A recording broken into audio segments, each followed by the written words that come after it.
আগামী 4ই মে অর্থাৎ মিডিলে আর আর একটা দিন, অর্থাৎ আজ 2 তারিখ, 3 তারিখ, তারপর 4 তারিখ।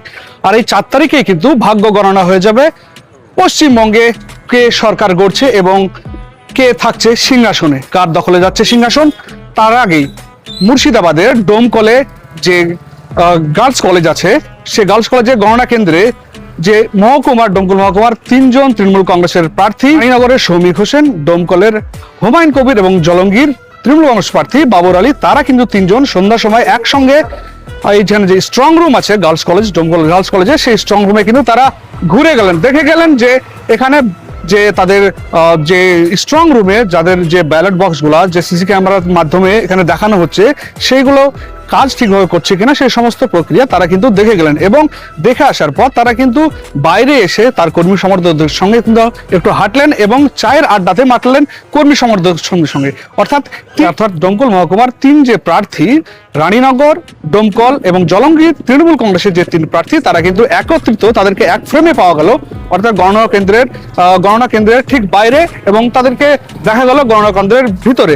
অর্থাৎ 4 তারিখ মধ্যে আর একটা দিন, এবং এই 4 তারিখেই কিন্তু ভাগ্য গণনা হয়ে যাবে কে ডোমকল, জলঙ্গি এবং রানীনগরের সিংহাসনে বসছেন আগামী 5 বছরের জন্য। দেখুন, আমরা 23 তারিখে ভোট হয়েছে, 24 তারিখে 23 তারিখ থেকে ইভিএম ঢোকার সঙ্গে সঙ্গে 3টে বিধানসভাতে আমরা এখানে লোক রেখেছি, এবং ডোমকল, জলঙ্গি এবং রানীনগর 3টে বিধানসভায় এখানে গণনা হবে।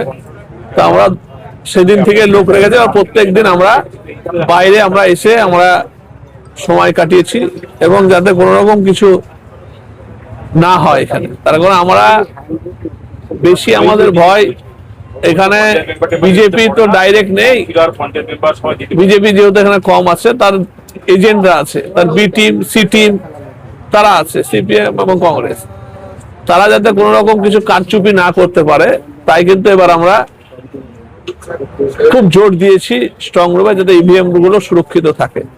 এবং তাতে আমাদের যারা দলের কর্মীরা আছে তারা কিন্তু খুব ভালো সুন্দর কাজ করেছে, তাদেরকে আমরা ধন্যবাদ জানাই। এবং আমি প্রতিদিন সময় দিয়েছি, যেহেতু এই 3টে বিধানসভা দায়িত্ব অভিষেক বন্দ্যোপাধ্যায় আমাদের নেতা আমাকে দিয়েছে, সেই মোতাবেক সুন্দরভাবে কাজ হয়েছে। আজকে আমাদের 2টো ক্যান্ডিডেটই আছে, আমাদের হুমায়ুন চাচা আছে, বাবর ভাই আছে, সবাই মিলে আমরা, আর কালকের দিনটা বাদ দিয়ে গণনা হবে, সুস্থভাবে হবে। এবং আজকে আমরা আজকে এখানে চায়ের আড্ডায় বসেছি। আমি আমাদের কাউন্টিং এজেন্টদের বলবো, একদম লাস্ট রাউন্ডে লাস্ট কাউন্টিং পর্যন্ত, রেজাল্ট যখন পর্যন্ত ডিক্লেয়ার হচ্ছে তখন পর্যন্ত শান্ত থাকবে, এটা 1 নম্বর। তখন থেকে নয়, বেরিয়ে তবে সার্টিফিকেট পাক না পাক, বেরিয়ে যেন কোনো অশান্তির মধ্যে না জড়িয়ে পড়ে। বাইরে যারা সাপোর্টাররা থাকবে তাদেরকেও বলবো পরিস্থিতির উপর নজর রাখবে, কিন্তু শান্ত থাকবে, শান্ত থাকার কোনো বিকল্প নেই। আমি সবসময় এটাই বলি যে একদম সমস্ত সমর্থক এবং জয় আমাদের হবে নিশ্চিত।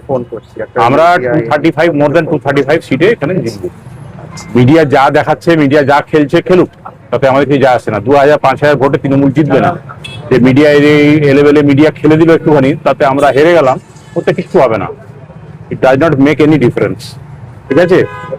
আমি বলছি, লিখে রাখুন, আমরা তো 3টে জিতবই। এই মুর্শিদাবাদেও আপনার 20টার বেশি সিটে আমরা জিতবো।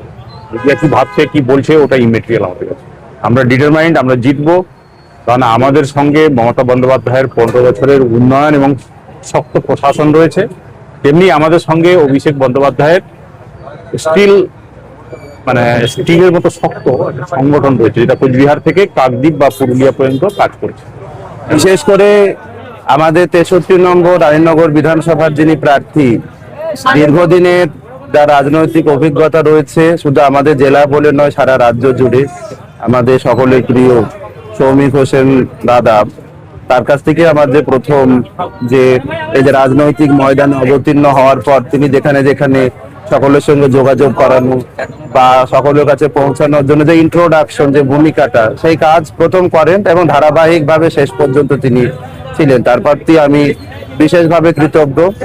এবং আমাদের ডক্টর হুমায়ুন কবির সাহেব, যিনি ডোমকলের প্রার্থী, তার দীর্ঘদিনের যে প্রশাসনিক অভিজ্ঞতা, তিনি নিজেও প্রার্থী, তার একটা ব্যস্ততার মধ্যেও যতটা পেরেছেন করেছেন। তবে আমাদের শ্রমিকরা সকলের জন্য এই যে কোঅর্ডিনেটর হিসাবে ডোমকল মহকুমার 3টে আসনই যাতে তৃণমূল কংগ্রেসের পক্ষে যায়, তিনি সেই ব্যবস্থা করেছেন, আমরা সকলেই ওনার প্রতি কৃতজ্ঞ। তার পাশাপাশি হচ্ছে যে তাদের পরামর্শ তো আছে দলীয় নেতৃত্বের, তবে আমার যেটা সব থেকে বলার বিষয় সেটা হচ্ছে আমাদের জলঙ্গি ব্লকের মানে বিধানসভা সকল নেতৃত্ব তো পরিশ্রম করেইছেন, কিন্তু সব থেকে বেশি যাদের প্রতি আমি কৃতজ্ঞ, আজীবন কৃতজ্ঞ থাকবো আমাদের কর্মীদের প্রতি, যাদের কষ্ট ভোটের দিনেও দেখেছি, রোদ বৃষ্টিতে আমি কিন্তু তাদের জন্য বেশি কিছু করতে পারিনি, কিন্তু তারা যা করেছে ভালোবেসে করেছে দলের জন্য।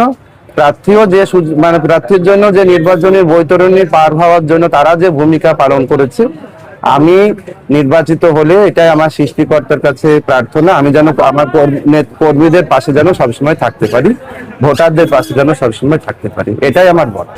দমকল থেকে খালিদ মুস্তফা রিপোর্ট, নিউজ 4 বাংলা।